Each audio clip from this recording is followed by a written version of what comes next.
So happy that you guys are able to make time tonight to be here. Did you see the moonwalking bear? Yes. Who didn't see it at the first? Who didn't see it? And then you saw it, right? You saw it. Okay. I show that at the beginning of our Lenten retreat because we want to make sure that we see things that are already in our life. Believe me, friends, there are things that God has already placed in our life. Everything, abundantly. Except that we haven't had a chance to see. Except that we haven't had, perhaps, maybe we haven't equipped to see these things.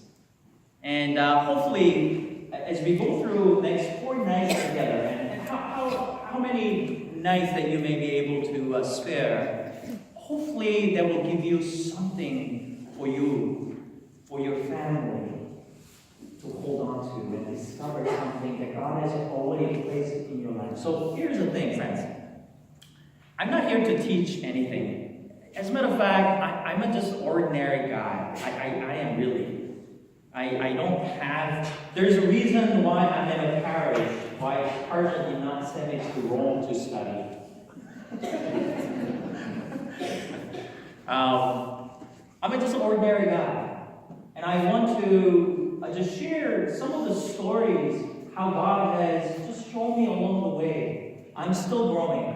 Just because I have a woman color on and wear this vestment doesn't mean I have figured everything out. I'm still learning, still trying to give that effort to create space for God to work in me and mold me and form me. All I'm doing is really, next 4 nights, is to share with you some of the stories that I have encountered, experiences that I had in my life, so that you may be able to perhaps to see something that you haven't seen. Maybe you have seen it and yet you haven't discovered because you saw the entire video clip and you missed it. Only when it was presented to you, then you saw. It's just like the last time I was driving on 401. Huge accident. Everything stopped. Not just momentum, but stopped. We're going anywhere. For 2 hours, everybody got out of the car. And for 2 hours, I was stuck behind this truck. And I was just looking at the truck for 2 hours. And it was a FedEx truck. And then all of a sudden, something just popped out. Listen, I have seen FedEx truck for years. You know what I'm talking about? FedEx, right? Those delivery company, right? I've seen that truck millions of times. Not only on the road, on the box, on TV, commercials. I've seen it so many times, but only on that day did I discover that I haven't seen before. I was ecstatic.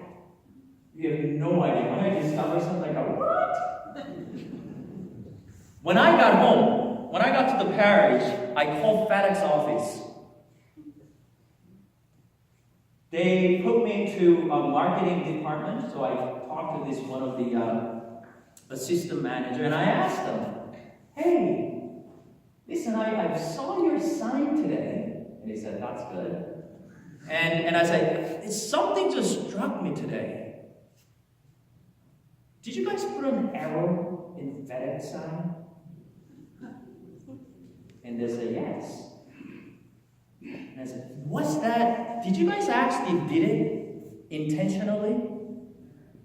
And they say, yes. And I said, why? Why did you not make it more obvious? It's brilliant. Why did you not make it obvious? And you know what he said? He said, if we hold on, then it will be effective until they discover it. And then, once they discover it, then they will never forget. And as a matter of fact, they will tell others about our Lord. Do you see the arrow? Who sees the arrow? Don't tell, please, if you know the arrow, do not tell the person next to you. It doesn't matter how much you love that person. I don't care. Do not tell. Do not tell. Thank you for seeing the arrow. You guys were just like me, a blind. There is an arrow right there. You could just look, take a look. But the point is this. Okay, point is okay, don't fight. Oh, don't tell her. Okay. Listen, the point is this. The point of me showing you this is, once again, we've been so routine and we go through life routine way that we miss so much.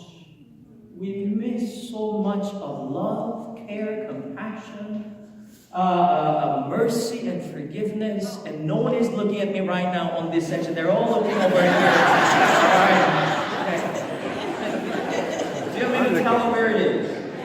All right. Okay. I'm gonna just tell you. I'm not gonna point. You have to look, and if you see it, do not tell the person next who doesn't see it.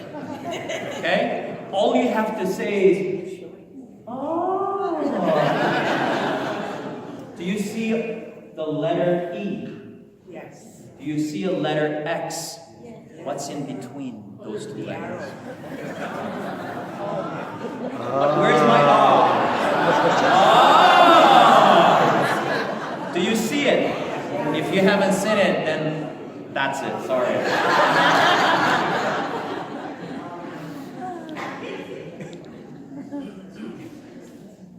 So my retreats are like supplement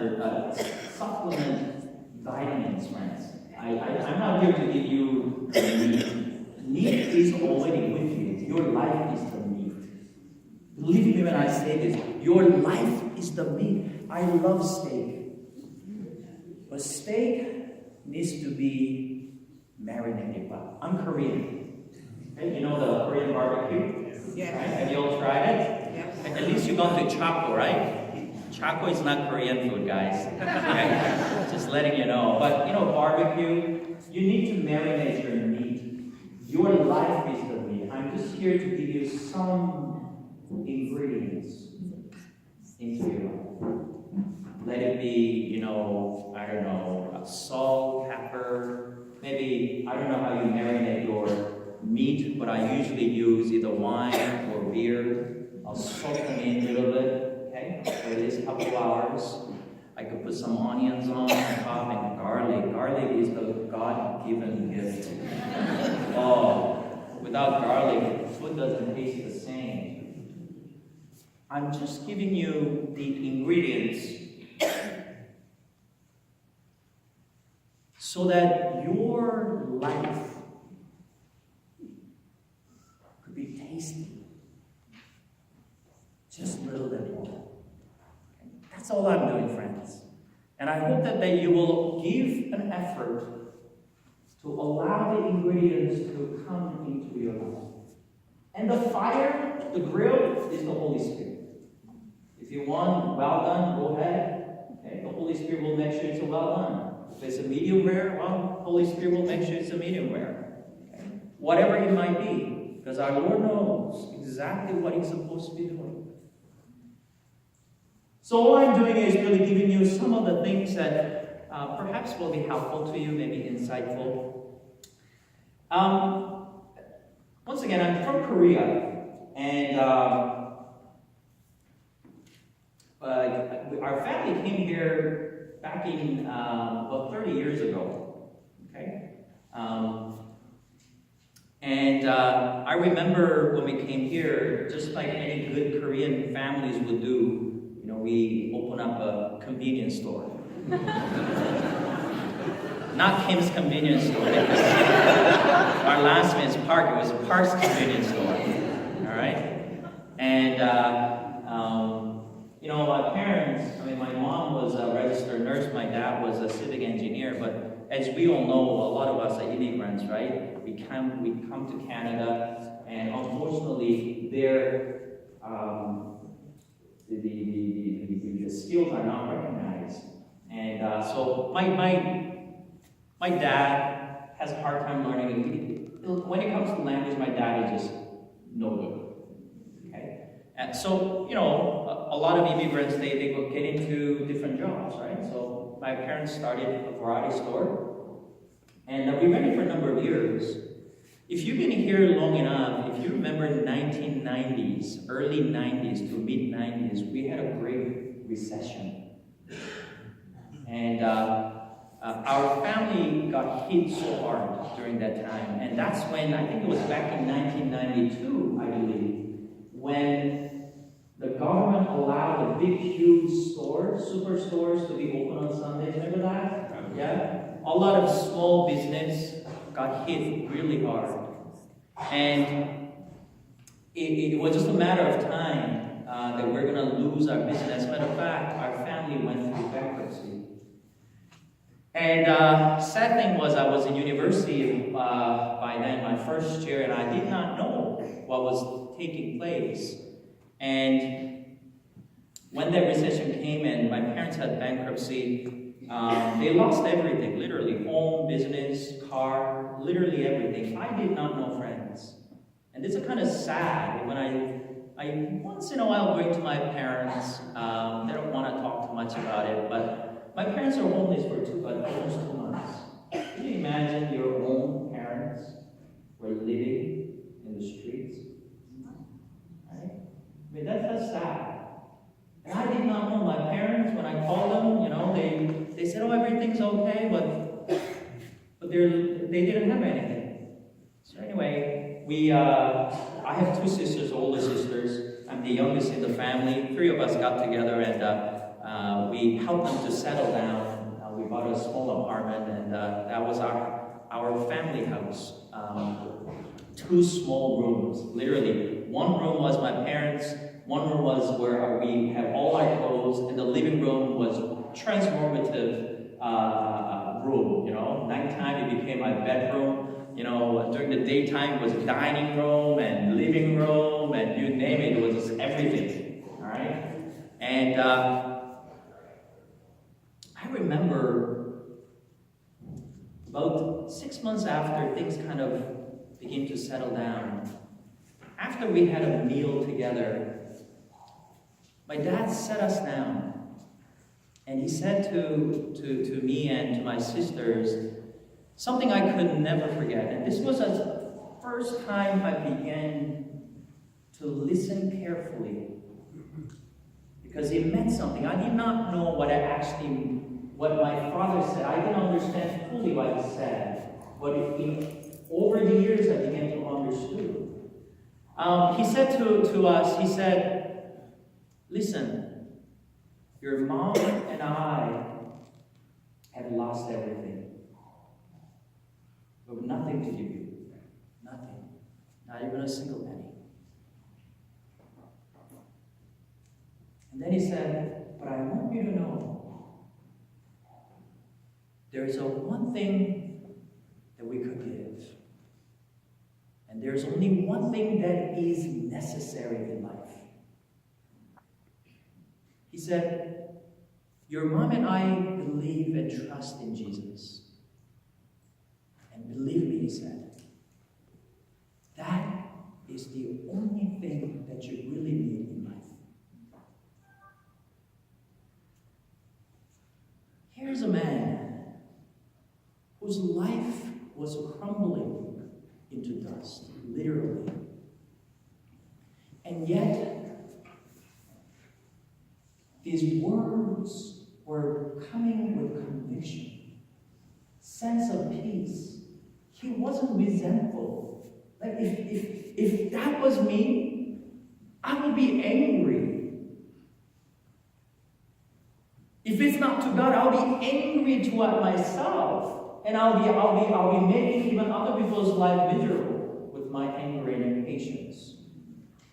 And here's a man who says something that he knows deeply in his heart. There's only one thing necessary in life. As a matter of fact, friends, I was thinking about this as I was preparing the talk. 2 days ago, our opening prayer for the Mass, for maybe those of you, some of you come to daily Mass, go back again, right? Go back. Opening prayer, I think it was on Thursday. Opening prayer, he said, Heavenly Father, guide us to seek one thing necessary in life, that we may give true worship. One thing necessary in our life, that we may give true worship.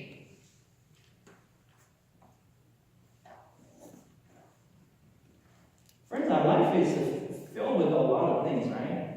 We could so easily go through life with all kinds of complaints and all kinds of difficulties, and we do.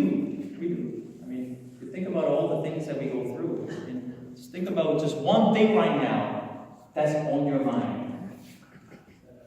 Not just one thing, right? Yeah, exactly. It's beautiful. This is a beautiful word that we perhaps should think about a little bit more. I learned this in the seminary when I was studying worship. For me, English is not the first language, so every word I have to figure out a little bit for me to understand. And you know what I discovered where the worship comes from? It's worth-ship. One thing that is the most important in our life. That's what it means. Worship. Worth-ship. That's what it means. Where our life goes round and round and round. That's the worship. This is why we say worship when we come to Mass, when we pray, because we say that is the most important thing in our life. But often enough, that worship or our worship is not that one thing that is necessary in our life, but it's other things. Other things. We'll come back to that again in a bit when we talk about how church defines sin. You'll be so fascinated how wise our Catholic Church is. Because we haven't really... Do you know what church defines? How church defines sin? Probably don't. I would not have known this if I didn't study theology and somebody told me to read the catechism. It's in the catechism. Catechism, you have catechism, right? Believe me, in my parish, at St. Barnabas, everybody has to have a catechism. You know what catechism is? Do you know catechism? Yes or yes? Okay, thank you. Yes. Catechism is the real, actual whole understanding of the church's teaching. And we'll see how wise church is describing what a sin is and helping us to understand how to let go of that sin. Okay, we'll come back to that.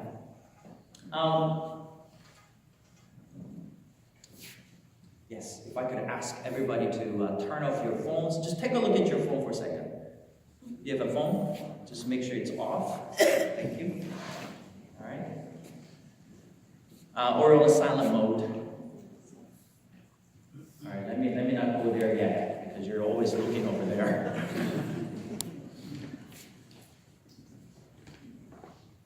I was at a coffee shop the other day, early in the morning. I had to be at an airport early in the morning to pick somebody up. And I stopped, it was like 4 o'clock in the morning. I went to Tim Hortons. Okay. And it was empty. It was 24/7 Tim Hortons. It was empty, except a young couple were sitting in the very corner of they're holding their hands. Right? There's a one coffee right between them. So I went to the cashier and I ordered my coffee, and I said, "Hey, listen, can I ask you a question? The couple, they've been here all night, right?" She said, "Yeah." "They only ordered one coffee, right?" I said, "Yeah." And then it was interesting enough. They're holding their hands together. They're looking at one another, and just they're in love. And then the next day I went to Tim Hortons again, and I saw it was just a daytime in the morning, and I saw this older couple sitting together, right? They had two coffees for each one. Right? One was reading the newspaper, the other was reading, I don't know, a book or something, and they're not even looking at one another. I was interesting. I thought it was a little interesting to kind of see how we develop our relationship along the way, you know. For those of you who are married, I'll be referring a lot of marriage scenarios because I think it's important. I think it's important for us to go back to it because marriage is a reflection of God's love for us, right? And our love for Him. So it's very important that we reclaim that reflection that God has given to us. Just like the fathers here, your fatherhood comes from the real Father, our Father. Right? You are the reflection of the fatherhood. Just think about your marriage for a second. When's the last time? Let me talk to the man. I feel safe talking to the man. Let me talk to the man first. When's the last time that you actually had a candlelight dinner for your wife? They're like, oh, Father, what is candle?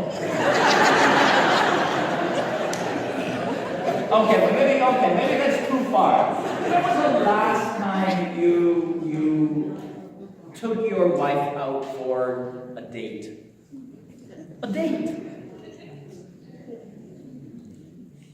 I'm not talking about taking your wife to a Walmart. Okay, that's not a date. Okay? A real nice date, just to a restaurant, just two of you. No. Okay, maybe that's too far. Okay, when was the last time, at least, at least you hold your wife's hand and really nicely, tightly hold her hand and let her know that you love her. When was it? Don't tell me. All right. I see some of the wives are like, don't tell me. All right, just think about it. Do you know that it doesn't matter how many years a couple have been married, especially wives still want that assurance? Did you know that? If you didn't, let me really assure you, they do want to know in some way. Okay, in some way. I've discovered, you know what makes us happy, right? Really makes us happy. It's not money, it's not career. Friends, please, it's not. It's not an achievement you have in life. It's not popularity, it's not wealth, it's not fame, it's not honor. You know what it is? Relationship. Because we're made in the image of God, who is relationship. He's not in relationship. God is relationship. This is why we understand God, the Father, Son, Holy Spirit, right? Three persons in one. One God. The only way we could explain that away is by our own experience of love. How two could become one flesh.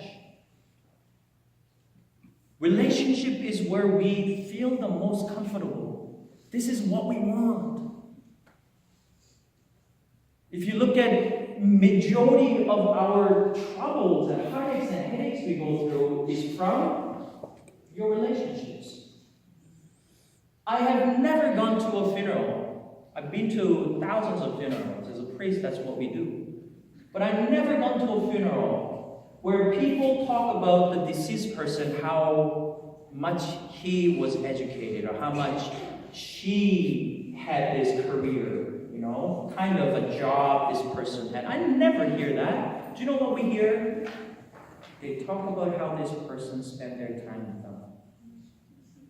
They talk about the relationships. Because we are wired for relationship. This is why St. Augustine, in his beautiful book, Confession, right from the beginning, first chapter, he says, Lord, you made us for yourself.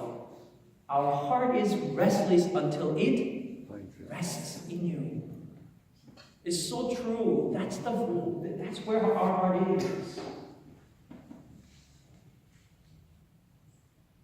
And when I think about our life, relationship, in terms of love, I discovered 4 things that are profoundly describe what love really is. Love, intimacy, relationship. These are all words that I'll use as if they're the same meaning. Okay?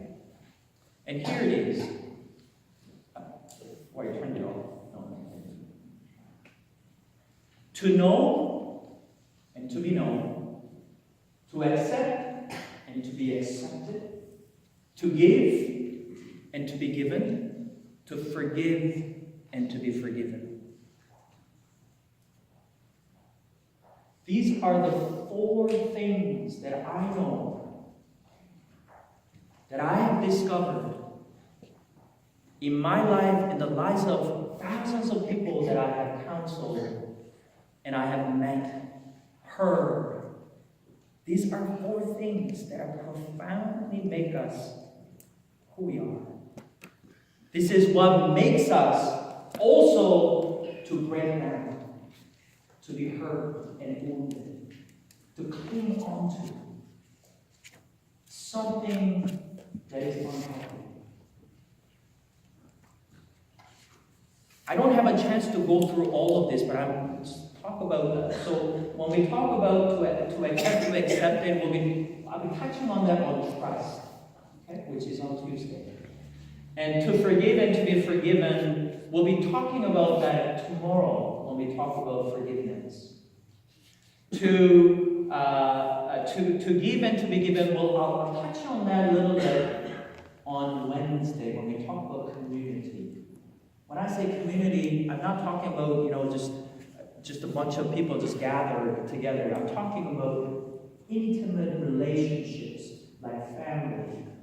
Yes, like community like here. When you are shoulder to shoulder, trying to build the kingdom of God together, okay? But mostly family. And I'll also touch on the parish life, which is very important. Today I'll just talk about a little bit to know and to be known, and then I'll go right into the what a sin really is. Because only through that we begin to understand what it means to surrender to God. Okay. Before we go to that, I want to show you a little video. You know this, maybe you have read it, you may have seen the movie. There was, I think just a few years ago, there was a new movie came out. The book is written by Victor Hugo, Les Miserables. And this is a little the music that I want you to listen, and I want you to feel the hurt and wound. You know what Les Miserables means, right? It means the miserable ones, or the wretched ones who have gone, whose people who are going through miseries of life.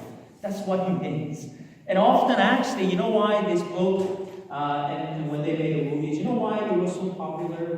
People were able to relate. Because we go through life often with the same kind of sentiment, hurts and wounds. I want you to just look at it and see it, and just let yourself feel how you are feeling when you see this video clip. Feel something inside? Something kind of stirring up? It's good. Because we should feel something when we see something like that. Because we are also wounded in many ways. We're looking and seeking for healing, and and peace in our life. We really do, friends. And to deny that is to deny what we really do need in our life. Just turning our clock a little back, when I was in high school, I used to be one of those high school kids. How old? What grade are you guys? Grade 8? University, okay. I was about maybe grade 12, I think I was. And I will always sit, I used to live in Etobicoke, so I used to go to All Saints Parish. And I remember whenever I went to the church, I went right to the corner where the priest could not really see me, right? And I would just sit like this, and usually I'd fall asleep during his homily, but I remember one day, same thing, I used to go, I think they had 11:30 Mass, I was there, and then I looked up, and then I saw this girl coming into the church. And she was a beautiful Italian girl. And friends, it's not now, it's back then. I was looking over here, they're like, oh. It was when I was in high school. And I was first time, someone will just capture me. And I found out that, through the weeks, the family usually come at 8 a.m. Mass. So guess what I did? I woke up early to go to 8 a.m. Mass. And I went, and slowly, surely, as the weeks went by, I was moving to the front. Because the family usually sat at like on the third pew from the like on a center pew from the sanctuary. So I was moving closer and closer, and finally the day came when I was behind the family. You know the most holiest time during the Mass? What's the most holiest time during the Mass? Consecration. You are wrong. For a teenage boy, it's a sign of peace. It's a sign of peace. It's the holiest time for a teenage boy. All right? I waited and waited, and here was the moment. She turned around. I looked at her. She looked at me. And I don't know what I did. I just have no idea. But as I was saying, I hope I said, peace be with you. I was so ecstatic, so happy just to be able to touch her hand. But at the same time, I could see the corner of my eyes, her dad was looking right at me. Right? There's just something I want to share with you. After that Mass, I was just going back home, just excited.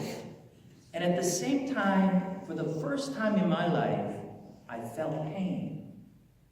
And I didn't know what that was. I was excited, and yet I felt pain. And I really could not have articulated this back then. It took many years afterwards that I was able to actually articulate. And as a matter of fact, only when I began to have a spiritual director, when we go through our life journey, that's what you do when you start your spiritual direction. You go through your life journey, from the childhood, earliest memory, and you go through it. Only then I began to realize what that pain was, because I remember that pain. You know what that pain was? I'll articulate it for you. I was excited for having to meet this girl. But I knew that wasn't enough. She did not know me. I did not know her. And this pain came from not being known fully. The pain came from the fact that it could be true that this girl will never get to know me. And that reality, I don't know why, gave me such a deep, deep pain. You know how much pain we go through in life not being known by people, even by your family members? Do you know why you fight with your children? Do you know why you fight with your parents? It's because we always say to one another, you heard it from your children. Maybe your child has been grown up, but they'll sometimes say to you, you don't know me. Remember that? My parents don't know me. Often that's one of the things, common complaints that children have. My parents do not know me. My mom doesn't know me. My dad doesn't know me. And it pains them. And the fact that children doesn't know you pains you. The fact that your spouse doesn't understand you and doesn't know you, yet even if you've been married together for many years, pains you. Right? Because to be known is one of the goods of the world. Our heart is made to be known. Our heart is made to know others. And when this doesn't work out, when I'm misunderstood, when I'm not known, we go through this great pain in our life. I remember meeting this parishioner of ours. She lost her mother. Her mother and this parishioner, this lady, I'll call her Mary. Mary and her mother were very close, and the mother passed away. And after a few months, a couple of months after, I called her and I said, hey, why don't you come over? We'll have a cup of tea. And so she came over. And I asked her, I said, Mary, it's been a couple of months. What do you miss the most about your mom? You know what she said? She said, I miss to be known. She said, I miss to be known by mom. I miss her because she was the only person who knew what I was thinking, what I was feeling. That being known, friends, and to know someone is a beautiful thing, and yet it's a painful thing. Think about in your life how you may have tried to know somebody, and yet you failed in knowing that person because that person didn't open up.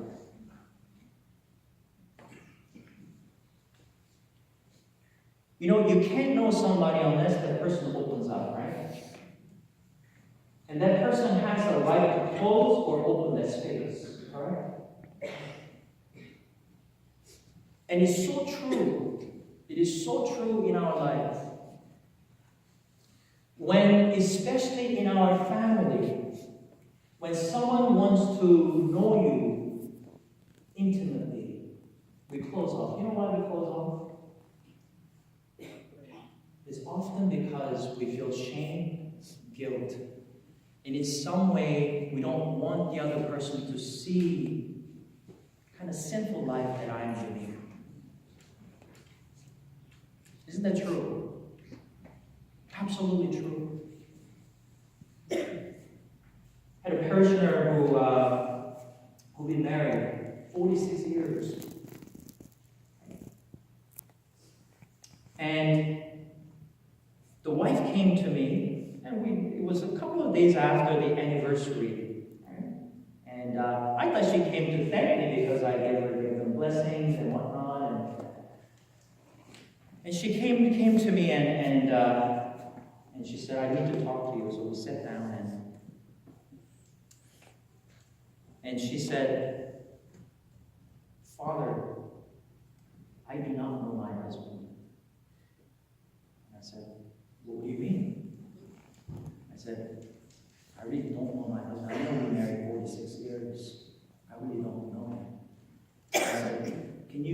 elaborate a little bit for me. And she said, just a week ago, before our anniversary, I discovered that my husband has a second family.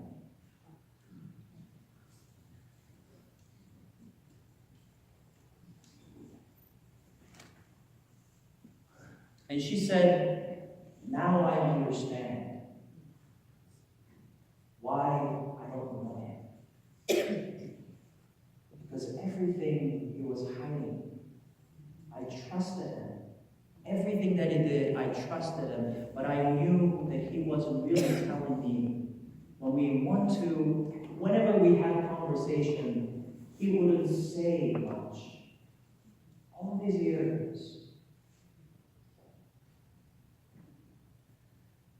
You know, sin is an ugly thing. Friends, it's not just in this area. Sin is an ugly thing in every way because we cling onto it. And it impedes us moving forward in allowing space to grow in us. Here is the very word. Where are you? You know where these words come from? The Bible. The very first question that God ever asked to humanity, and it was to a couple, Adam and Eve. And he said, where are you? Friends, don't get me wrong, or don't get God wrong here. God wasn't saying this out of condemnation. He actually said it with a compassion. You know how we say to one another, even in our friends or even in families, right? I've had that all the time from my mom. My mom will always ask me, where are you these days? And she was not asking where I have been. What she's asking me is like, what are you doing these days? What's going on? Like, you're not talking to me. You're not being the son that I think you should be. That's what she was saying. Where are you these days? I'm pretty sure you have said that to one another, right? Where are you? What are we really saying when we say, where are you? What was God saying when he said, where are you, Adam and Eve? He was saying, what are you clinging on to that is impeding for you to come to me? You see? He's really saying, what are you doing? What are you holding on to that is impeding you and it's not helping you to come to me? Why are you closing off?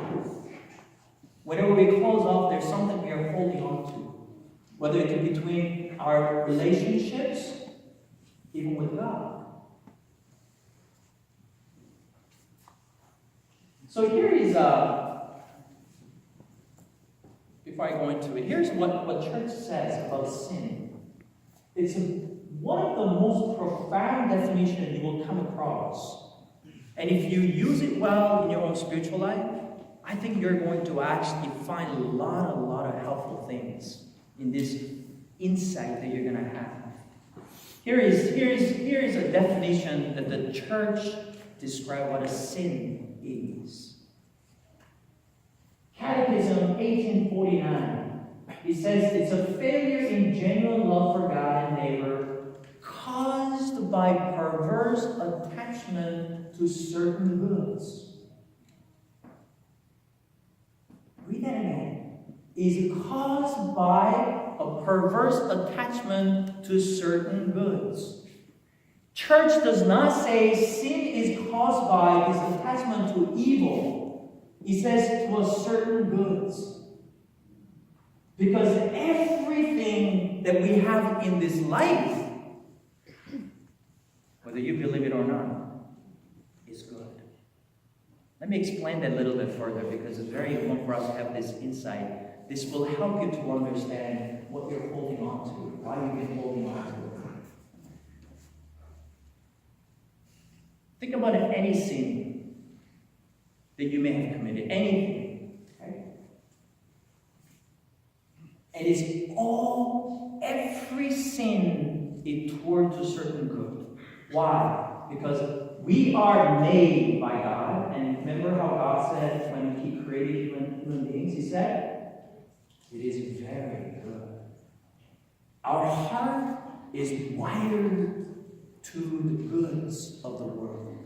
Whether physical goods, emotional goods, psychological goods, spiritual goods, you name it. Our heart cannot never be able to be attracted to evil purely. We can't. We're not wired that way. We're not. Even the greatest evil person that we say who ever lived, Hitler, right? For example, he was attached to what?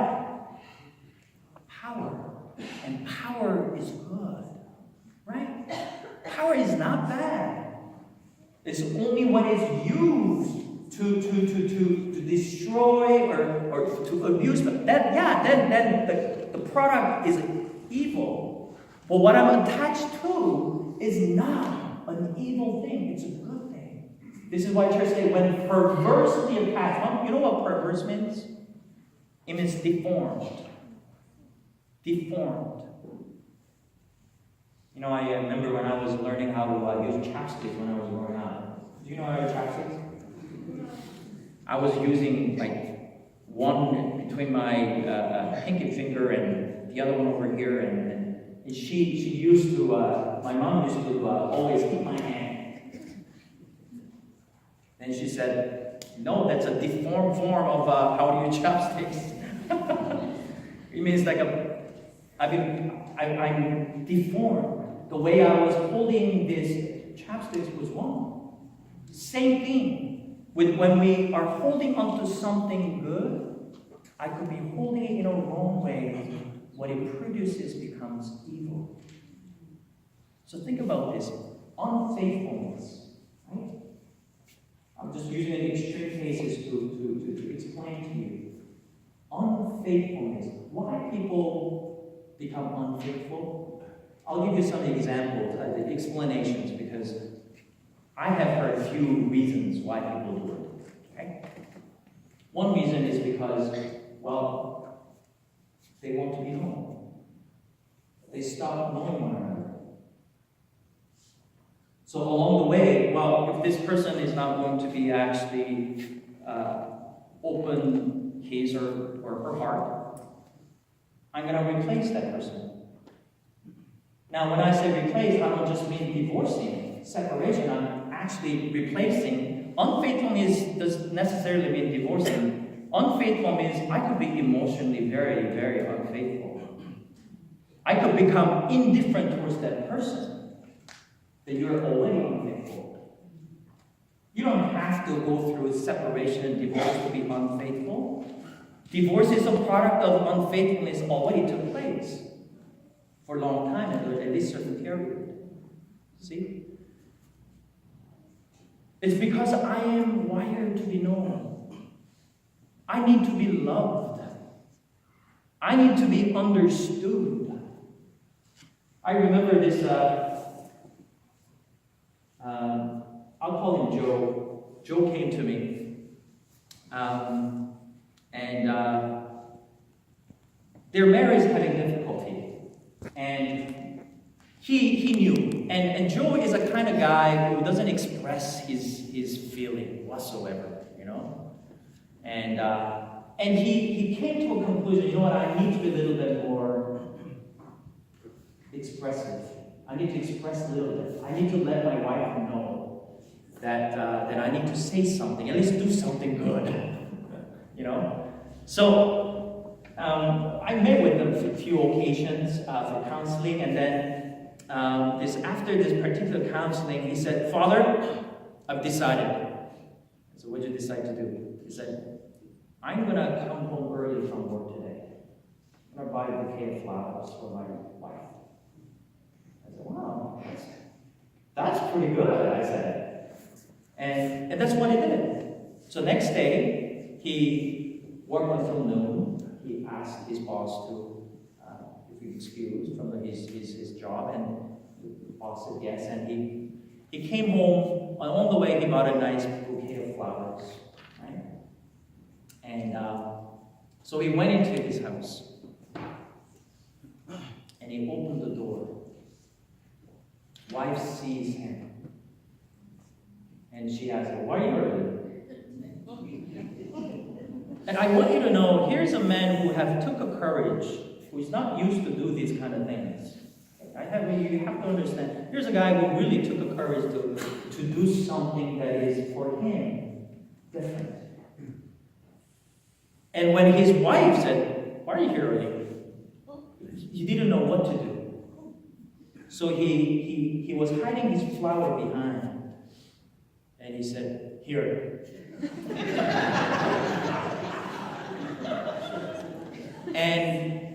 And the wife, this is a sad part. It was really sad part. The wife said, "Why would you do that?"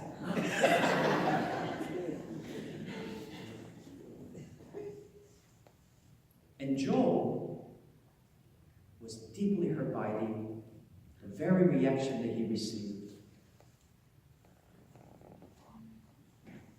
Joe came back to me and I said, "Father, I just don't know what to do." I know it sounds funny, right? But here is a Joe who wanted to do something good out of ordinary, right? Out of ordinary. To make things better. And guess what happened? It turned it around. And now his heart became hardened. The fact that this woman will never know me. This woman would not give me a chance to at least take even half an inch step forward to her. Sin, for example, I'll give you another example just to clarify this. So tell me, what sin do you want me to explain? Anything. Anything. I knew St. Anne's parishioners are holy. Because if I say this at my parents, everybody goes, "Oh, Father, this and that." You know, they'll tell me all the sins. They go, one sin, any sin. Lying. Why would we lie? Why would we lie? She's ready to answer it for us. No, okay. we all lie, right? I mean, you never teach your child how to lie, but they do it so well. Alright? They do it so well. Alright? Why do we lie? Well, I think there are a number of reasons. Main reason often is to preserve one's good name. Right? We lie because we don't want to damage the very reputation that I have. Right? We lie.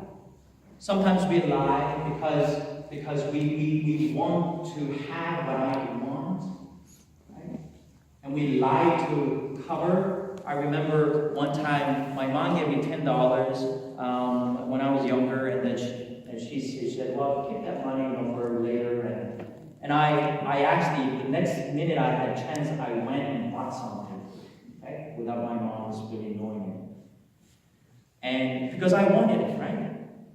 And my mom asked me one day, "Where's your $10?" I said, "Oh, I think I left this somewhere." I can't remember. I lied because I wanted to keep the thing. Because if I said I bought something that I wanted to, my mom's going to take it from me. I knew it. It's true. We lie because we want to hold on to something that I want.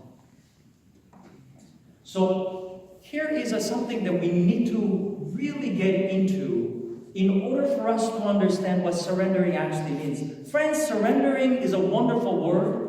Spiritually in Latin word, insightful words, but it doesn't do anything if you don't know what you're letting go. Do you know how to catch a monkey? Yes, I'm a real monkey. Do you know how to catch a monkey? Let me tell you how to catch a monkey. You could actually YouTube it if you want, okay? The monkey hunters do not take a gun or tranquilizer. They don't bring an arrow. Monkey hunters go with the simple things. Coconut, string, and a food that monkey loves. What they do is they will cut a coconut in half. Okay? You know coconut, when you dump it, it's hollow inside, right? And he will make a little hole just for a monkey's hand to go in. Big enough. Okay? And then they will put it somewhere with a string attached inside with the food that monkey loves. And they just leave it there and walks away. They don't even wait. They don't even wait around. They just go away. And meantime, a monkey comes along, puts hand into coconut. Coconut is, if you have, it's heavy, right? Puts hand into the hole, grabs the food, right? And what happens when you close your hand and become a feast? It becomes bigger, so he can't shake the coconut. So what happens is the monkey, may I say stupid monkey, carries the coconut all day long. Because it has something he wants.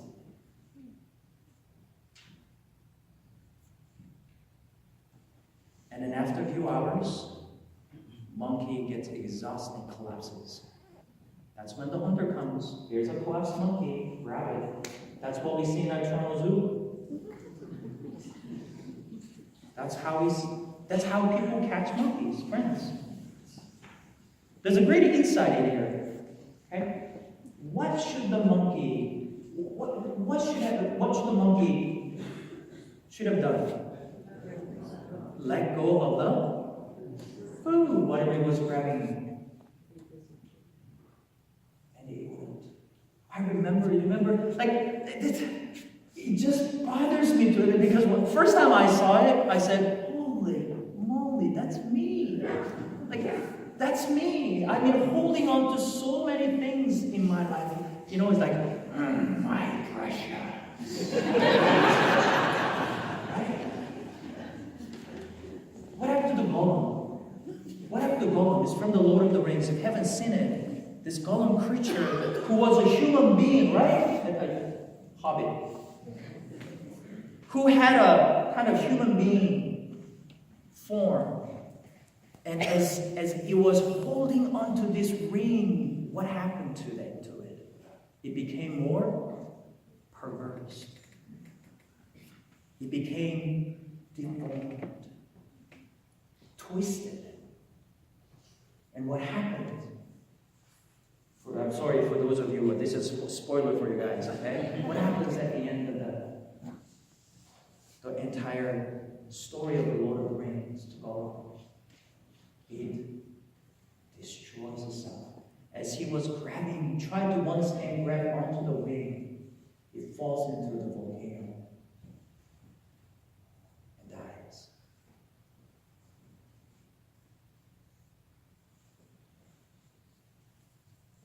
When we are talking about our heart, friends, our heart is wired to hold on to the goods of the world. What is your worship right now? Really, friends, think about this. What are you holding on to that has been in your hand all along? All these times you've been holding on to something. All this time you're holding on to something. Let me share my story with you, and I'll stop there, okay? Because we have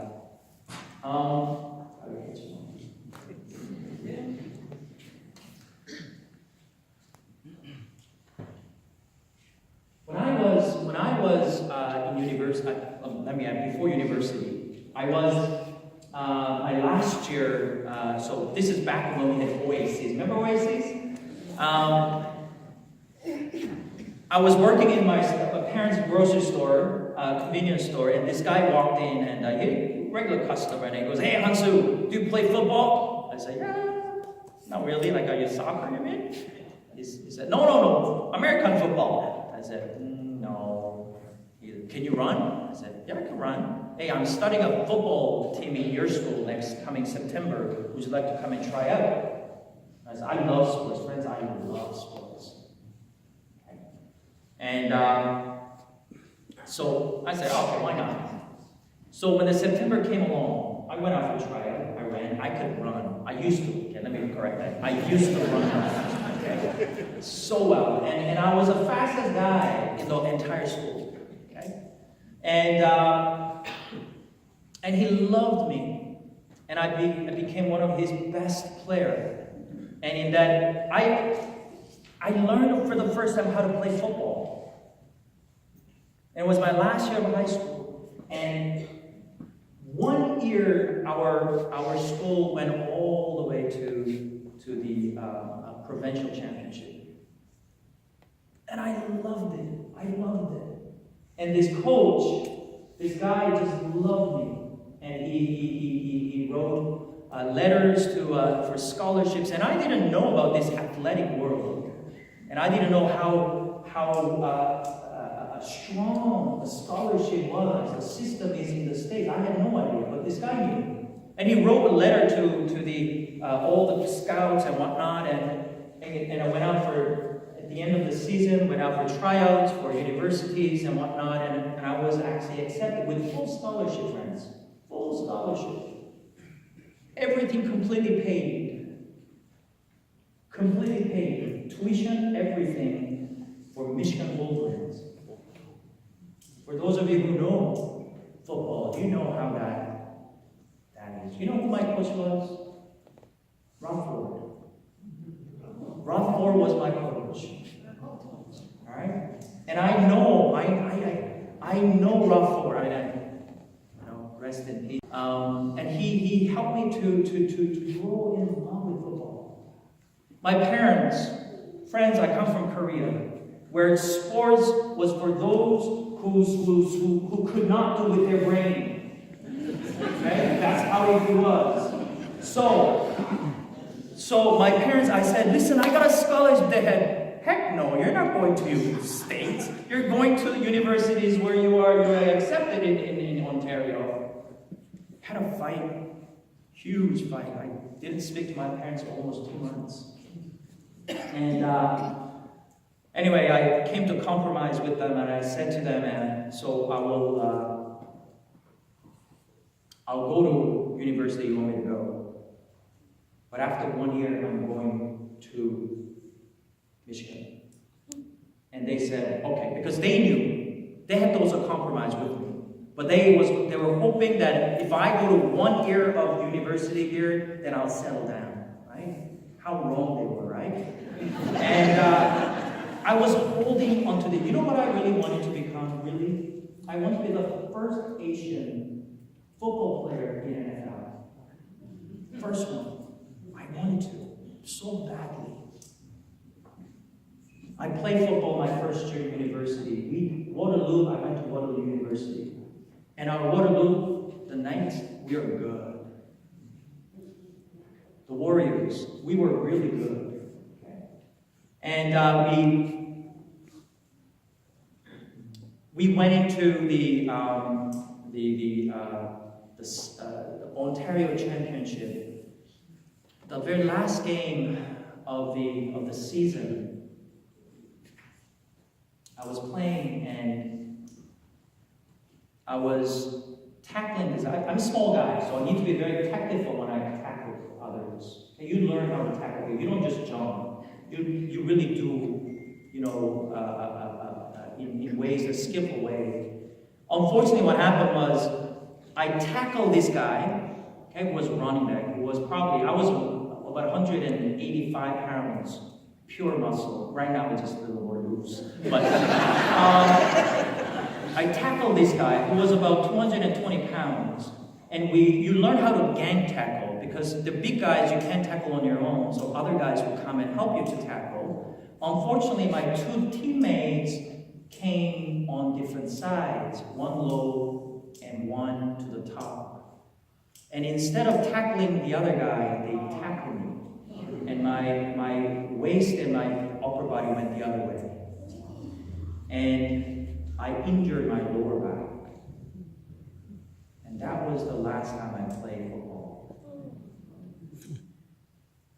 It was most humiliating time that I ever had when I was growing up. Because my life, I bet on this life playing football. It took me 6 months to regain my strength.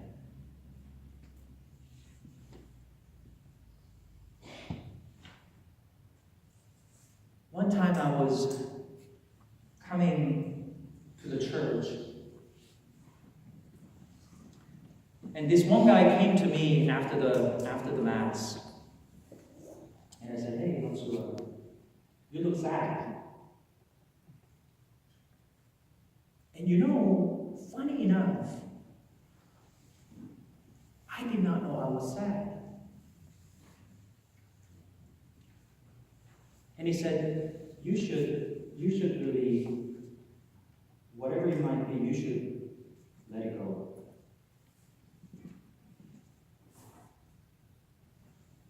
And I did not know I was holding on to something that is not real. I wanted to play football. I wanted to be a famous guy. And now my dream shattered.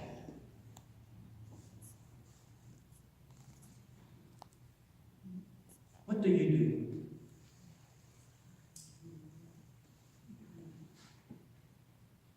Friends, I share this story not as just a story of my life. I share this story because I was worshiping, not God. I was worshiping myself. There's so much that I wanted for myself that I ignored my parents. I was playing and not studying enough, and I was angry and sad. Faith grows to the extent of the attachment. I am so glad today, I say to you really, I am absolutely excited and delighted of the fact that I injured my back. If that did not happen, I would not be here today. If that did not happen, then there would be so many people who may not have had a chance to do their confessions. So many people who may have missed their last rites, who are looking for the peace that needed to have in their life. I am so glad that I finally able to let go of the worshiping that I was doing for myself. I understood the faith only increases to the extent, to the measure I let it go. And I had to let it go. As we come today, we're going to have a little bit of adoration today before you go. You know what adoration is? Adoration is this, ad oratio. It means to the mouth. It's a mouth to mouth. You know when you get mouth to mouth?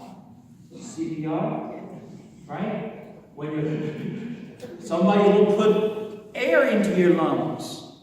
All right? That's what adoration means. The breath of God coming into us.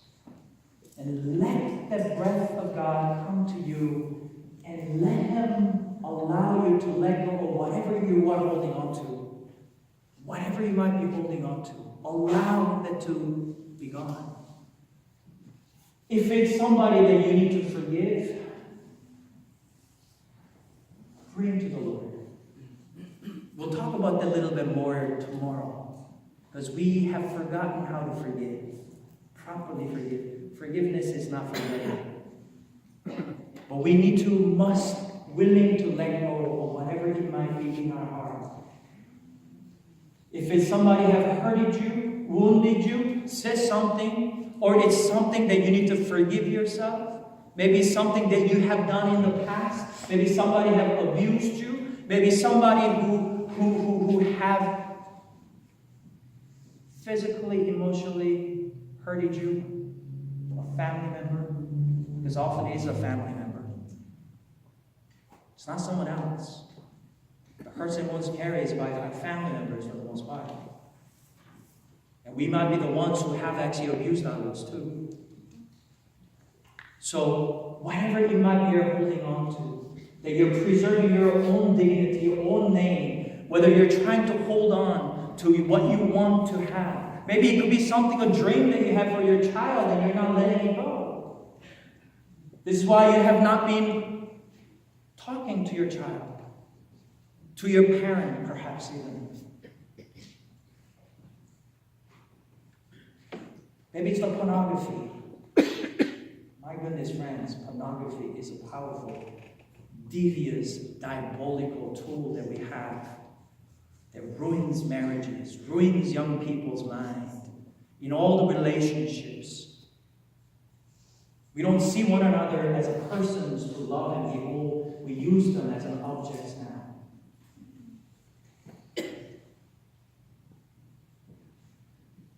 Maybe there has been some unfaithfulness that took place in your life. And it's kind of weighing you down. Maybe you are the one who was unfaithful. Maybe your wife doesn't even know about it. Maybe your husband doesn't even know about it. Only you know about it. Let the Lord come to you. Breathe into you to give you a new strength so that you may be able to let it go and to surrender to the Lord.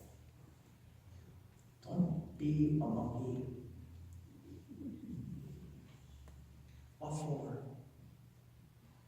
You will only come to the exhaustion and your life will be just bound, not free, but chained, shackled. We allow the Lord to come and allow the Lord to do what He wants to do with you today. And just enjoy the time when the Lord will come. So the way we're going to do is, as soon as you expose the Blessed Sacrament, and if I could ask the officers to be ready, we're going to, as the choirs sing songs for us and music, we're going to bring the Blessed Sacrament to you. And we'll stop at a certain point. I want you to look at the Lord and tell Him what you must let go. Let Him take it. I want you to just extend your hand as whatever form it might be. It could be this. This is like a real surrendering, right? We do this, when the police said, stop. Right? It means, okay, I have nothing here, right? That's what we do, right? We sometimes should have a physical gesture of letting God know, Lord, I have nothing. I have to let go of everything. Here it is. I show it to you what I'm holding on to. And here it is. And allow the Lord to take that from you. Will come all around and extend your heart to the Lord. Heart that may have been chained and shackled for many years. Let the Lord free you. Our faith extends to the measure